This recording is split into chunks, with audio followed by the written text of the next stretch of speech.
Hey y'all, welcome back to the channel. Today we're doing something a little different. We're going to try unboxing these Fast and Furious mystery packs.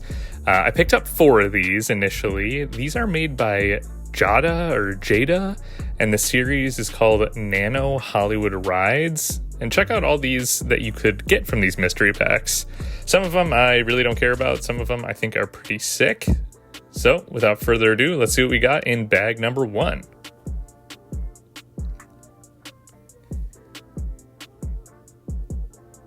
All right, we got this piece of paper, another piece of paper, and a bunch of licensing nonsense.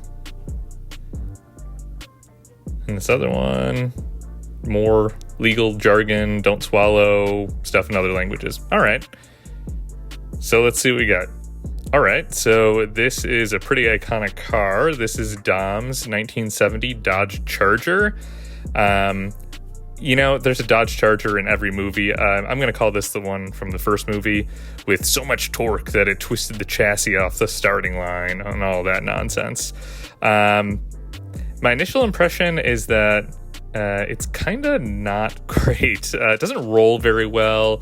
The details are kind of weird. Not perfect. Let's move on to bag 2.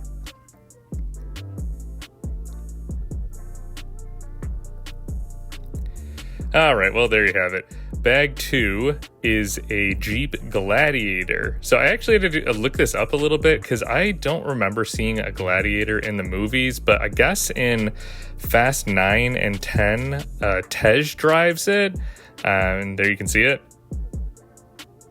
I'm not a huge Jeep guy. I mean, this is cool. It's got actually pretty good detail, way better than the Charger.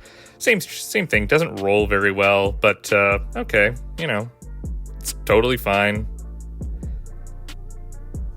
And there you can see 2020 Jeep Gladiator. And let's move on to bag number 3.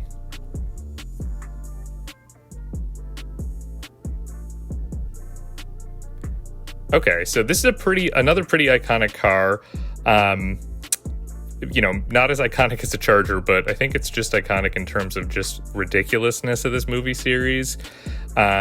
This is a Ford Escort, and my first impression, it's actually pretty heavy, and it looks pretty good, but you'll recognize this car because people are jumping over the street and landing on it in midair. It's just crazy from the movie series.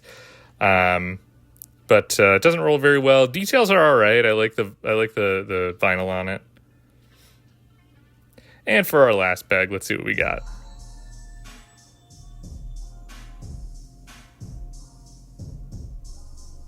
More paper nonsense. All right, so another one that I had to look up. This is a Supra. Obviously, it's a Mark V Supra that was in Fast 9. So a lot of these cars were in Fast 9, it seems like. This one, I think, has the best detail out of all of them. Again, doesn't roll very well, but it's got headlights, taillights. It's got stickers on the side. Not too bad. And that paint is actually pretty good. It's sort of like this very metallic orange, and it does look like it's got flake in it. But just like the others, it doesn't roll very well. There you have it. So this is all the 4 I got. Yeah, let me know which one was your favorite, and thanks for watching.